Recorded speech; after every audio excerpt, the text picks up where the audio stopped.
नमस्कार साथियों बेसिक विभाग में नए नए प्रयोग होते रहते हैं। सरकार अभी नए नए प्रयोग कर रही है। वैसा ही सरकार ने एक नया प्रयोग किया है। क्रिकेटर रिंकू सिंह को बीएसए बना दिया। जी हाँ, बीएसए बेसिक शिक्षा अधिकारी। अब देखिएगा दोस्तों, आखिर रिंकू सिंह एक क्रिकेटर हैं जो 8वीं फेल है। परिवार की आर्थिक तंगी थी उस समय, तो बेचारे पढ़ नहीं पाए और बाद में वह क्रिकेटर बन गए। अब दोस्तों, अगर तंगी की बात करें तो काफ़ी ऐसे टीचर्स हैं या ऐसे अभ्यर्थी हैं जो आर्थिक तंगी होने के बावजूद भी वह पढ़ रहे हैं। इसलिए पढ़ रहे ताकि उनको सरकारी नौकरी मिल सके। अब इसमें सिर्फ रिंकू की ही प्रॉब्लम ज़्यादा है ऐसा तो हम नहीं कह सकते ना।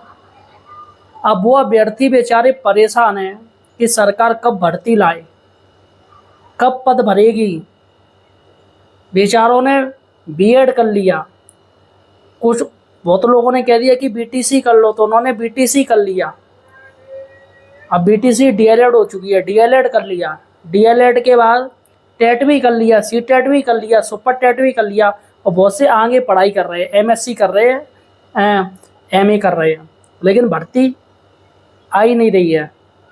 बेचारे वो पढ़े लिखे परेशान हैं।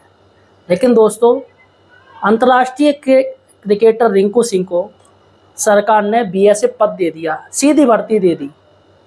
और दोस्तों, ये बीएसए आजीवन तक रहेंगे। जब तक रिंकू सिंह जिएंगे तब तक वे बीएसए बने रहेंगे। अब दोस्तों, आपको मैं बता दूं, बीएसए की कोई भर्ती नहीं होती है। बीएसए सिर्फ एक पद है और बीएसए कोई भी बन सकता है। देखिएगा, जो जीजीआईसी होते हैं या जीआईसी कॉलेज होते हैं उनके प्रिंसिपल भी बीएसए बन सकते हैं। जो सरकारी कॉलेज होते हैं उनके भी प्रिंसिपल है वो बीएसए बन सकते हैं। डीआईओस या आपके डाइट के जो प्रवक्ता होते हैं, लेक्चरर होते हैं, वो भी बीएसए बन सकते हैं। अब ऐसे में किसी को अगर सज़ा दी जाती है बीएसए को, तो उनको डिमोट कर दिया जाता है। जैसे किसी बीएसए को अगर सरकार ने सज़ा दी, पनिशमेंट दिया, तो उसको डाइट का प्रवक्ता बना दिया जाएगा। जी हाँ, जूनियर प्रवक्ता। लेकिन रिंकू सिंह की जो नौकरी ही लगी है वो सीधे बीएसए पर भर्ती हुई है। 8th fail Rinku ji. अब दोस्तों, क्या आपको नहीं लगता है कि इस बीएसए पद पर किसी एक अच्छे से एक्सपीरियंसदार पढ़ा हुआ इंसान, उसको मौका देना चाहिए था। जनरल में हो, चाहे एससी में हो, चाहे एसटी में हो, चाहे ओबीसी में, उसको मौका देना चाहिए था।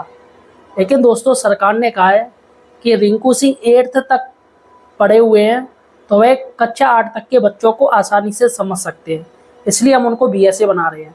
सिर्फ रिंकू नहीं, उनके साथ ही करीब 7 लोगों को, जी हाँ 7 लोगों को, रिंकू सहित 7 लोगों को विभिन्न डिपार्टमेंट में सरकार ने नौकरी दी है खेल कोटे के तहत। अब खेल कोटा क्या है? अंतर्राष्ट्रीय पदक विजेता सीधी भर्ती नियमावली 2022 के अनुसार, नियम 7 के अनुसार सरकार ने इनको अधिकारी बनाया है। जिसमें दोस्तों किसी को पुलिस अधीक्षक बनाया है, किसी को जिला पंचायती राज अधिकारी बनाया है, किसी को बीडीओ बनाया है यानी ब्लॉक डेवलपमेंट ऑफिसर, तो किसी को वन विभाग का अधिकारी बनाया है। और यहाँ पर रिंकू सिंह को बीएसए बना दिया, सीधी भर्ती कर दी। अब यहाँ पर एक बात और है, खास बात, क्या बीएसए बनने के बाद रिंकू रिटायरमेंट ले लेंगे क्रिकेट से? क्या वो क्रिकेट नहीं खेलेंगे? तो बिल्कुल गलत। बीएसए के साथ साथ रिंकू सिंह क्रिकेट भी खेलते रहेंगे। रिंकू सिंह आईपीएल भी खेलेंगे, राष्ट्रीय क्रिकेट भी खेलेंगे, रणजी ट्रॉफी भी खेलेंगे और इंटरनेशनल क्रिकेट भी खेलेंगे। अब ऐसे में सोचिएगा, अगर उनको बीएसए किसी डिस्ट्रिक्ट का बनाया जाता है, जैसे आगरा या जिला या अलीगढ़ का बीएसए बना दिया जाता है, अलीगढ़ के वो रहने वाले हैं, अलीगढ़ का बीएसए बना दिया।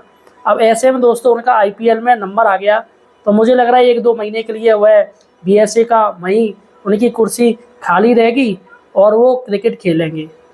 अब ऐसे में दोस्तों वहाँ की व्यवस्था वो बाबुओं के हाथ में आ जाएगी, जो परेशानी वाली बात है।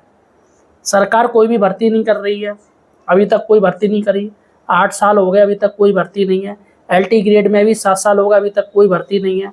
अब ऐसे में जो अभ्यर्थी सच में पढ़े हुए हैं, ब्रिलियंट हैं, उनका क्या होगा? इसका दोस्तों कोई जवाब नहीं दे पा रहा है। अब यहाँ पर दोस्तों मुझे लग रहा है कि किसी गरीब को बेहतर होता बीएसए बनाते तो वो अच्छा था, पढ़े लिखे इंसान को। लेकिन यहाँ पर रिंकू सिंह की आपको बता दूं सालाना इनकम क्या है। रिंकू सिंह जो क्रिकेट के माध्यम से और एडवर्टाइजमेंट करते स्पॉन्सर के माध्यम से करीब साल में 6 करोड़ से ज़्यादा रुपए कमाते हैं। सोचिएगा 6 करोड़ से ज़्यादा। अब ऐसे में रिंकू सिंह को कहना कि वे गरीब थे या आर्थिक थी, वो थे वाली बात हो गई। अभी प्रेजेंट वाली बात कीजिएगा। प्रेजेंट में रिंकू सिंह क्या है, एक स्टार है, क्रिकेटर है, आईपीएल में क्रिकेट खेलते हैं और उनका सालाना 6.5 करोड़ रुपये या 6 करोड़ से प्लस उनकी वार्षिक आय है। अब ऐसे में दोस्तों रिंकू सिंह को बीएसए बनाना मेरे तो समझ से परे है। फिलहाल दोस्तों आपका क्या कहना है, रिंकू सिंह को बीएसए ज़्यादा ज़रूरी था या फिर शिक्षक भर्ती निकालने का वो ज़्यादा ज़रूरी था? इसके साथ ही तमाम प्रयोग कर रही है सरकार गुणवत्ता सुधारने के लिए। शिक्षकों के मर्ज किया जा रहा है, स्कूल बंद किए जा रहे हैं, छात्र संख्या, छात्र अनुपात, शिक्षक अनुपात सही किया जा रहा है, ट्रांसफ़र रोके जा रहे हैं, शिक्षक ट्रांसफ़र नहीं ले पाए। लेकिन दोस्तों यहाँ सरकार बात करती है शिक्षकों के लिए कि आप क्या पढ़ा रहे हो, आप क्या कर रहे हो, आप इतना कुछ कर लिया फिर भी कुछ नहीं हो रहा है। तो ऐसे में 8th पास रिंकू सिंह को बीएसए पद देना कितना सही है, इसके बारे में मुझे कमेंट सेक्शन में बताइए। फिलहाल आपका क्या कहना है। इसके साथ ही हमारे चैनल बेरोजगार हेल्पर को सब्सक्राइब जरूर कीजिए। धन्यवाद साथियों।